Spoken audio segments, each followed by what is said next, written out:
Most designers know a thing or two about hierarchy, but very few actually use the techniques I'm going to show you and you're going to learn effectively in today's video. The first golden tip in today's video will allow you to make your next graphic design project completely and utterly outstanding. Once you've finalized your design concepts and the ideas, it is time to think about something called the 3-flow rule, which opens a door for hierarchy to form naturally within your designs. There are 3 key questions you need to ask yourself for this rule to work. Where are the viewer's eyes first going to land on your design?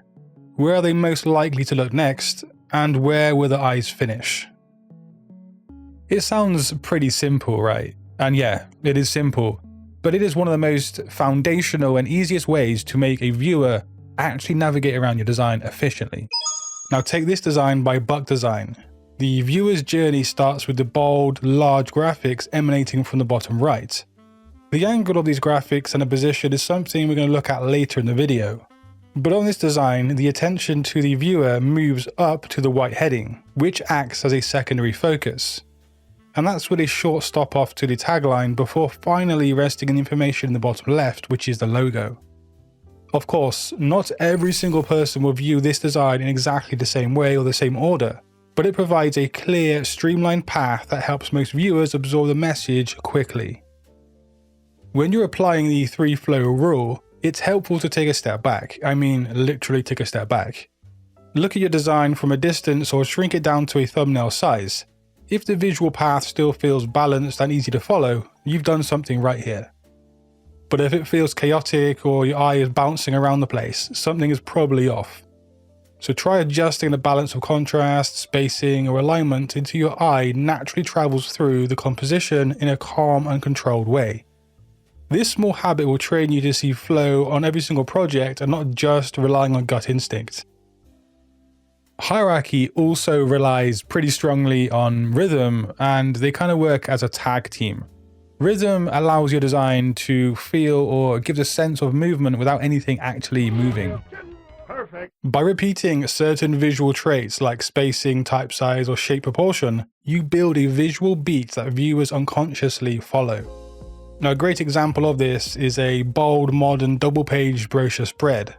Imagine a large typographic element consistently aligned on the grid across both pages. This creates a steady rhythm that feels professional and ordered. Then, at one key point, you intentionally break that rhythm. Perhaps one headline cuts across the grid or a striking graphic interrupts the repetition. That moment of change instantly draws the viewer's eye, giving it weight and importance.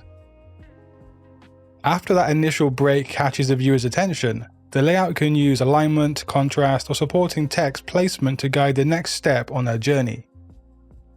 The eye naturally moves from the point of disruption to nearby elements that feel connected in tone and spacing. In well-planned compositions, that flow continues towards the final detail, the information or the call to action that completes the story. Rhythm is a designer's silent control mechanism. It keeps harmony in check while making sure one chosen point of contrast gets all the attention, or most of it. When you use repetition correctly, your layouts feel balanced, confident, and easy to read. When it comes to guiding attention, direction is one of the most powerful but overlooked tools in hierarchy. Our eyes naturally follow implied motion, angles, and gaze lines without even realizing it. And you can use that behavior like we've seen, but we can take full control of how the viewer reads your design by combining it with hierarchy properly. So take this Dazed magazine cover. Now you likely did notice the model's face because it is actually intentionally illuminated in that lovely amber light. But consider which way her face is pointing, up towards the title of the magazine, which is black. Now it could have been white so it stood out against the background, but that's not what the designer intended here. Hierarchy decided you noticed the face first, which started the journey. Designers often frame text close to the direction of the subject's gaze to make sure the reader's eye moves exactly where intended. But it gets better because there are more subtle tricks to learn alongside this. Angled backgrounds or shapes that point inward can funnel focus towards the center of the layout. Curved compositions or diagonal alignments create natural momentum that keep the eye traveling through the page. Even the positioning of light and shadow can nudge attention from one element to the next.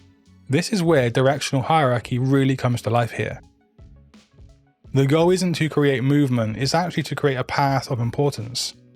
Each directional cue should serve the hierarchy by leading from the most dominant focal point to the next in order of relevance.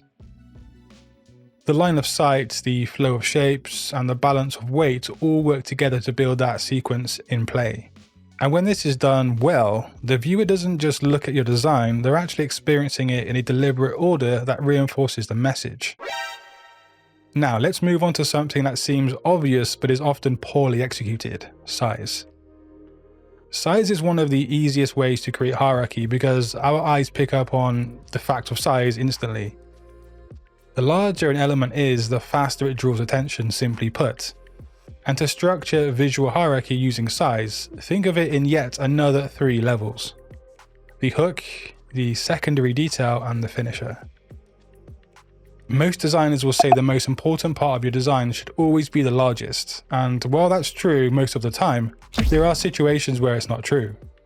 Now, if your design is promoting a product, then yes, the product itself should be the largest element because it's the hero here. Take this drink's advert poster. The bottle is front and center, that's your hook. But also the really switched on designers out there notice the red circle behind it adding more emphasis. But in another case, like an events poster, the hook might be an artistic image or typography, while the most important information could be the date or location. The key is to make the hook the largest visual, the secondary details slightly smaller, and then the smallest text or element could be your call to action where the viewer finishes. Once the viewer is drawn in by that hook, their eyes follow the hierarchy you've built, moving from the secondary details to the finisher where they absorb the essential information. This approach becomes even more powerful when combined with something like the F or the Z pattern, and that will guide the flow of attention smoothly from start to finish. There is another complete layer to hierarchy that goes hand in hand with size, as well as contrast and spacing.